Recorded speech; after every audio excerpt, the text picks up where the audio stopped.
कुछ शरपसंदों को इस्लाम का रिश्ता टेररिज़म के साथ, पाकिस्तान के साथ और आईएसआई के साथ जुड़ने में बहुत मज़ा आता है।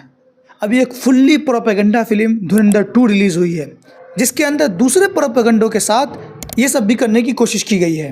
इस फिल्म में एक मेन कैरेक्टर है अजीत डोभाल का, जिसका रोल अदा किया है आर माधवन ने।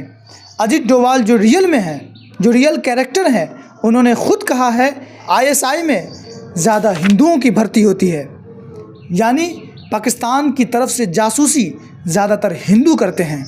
उनकी क्लिप सुनिए। Number of persons that ISI has recruited for intelligence task in India, there have been more Hindus than Muslims.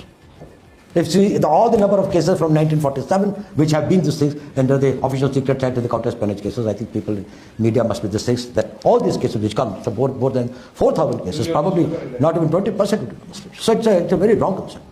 We will carry the Muslims with us and we will make it a great country.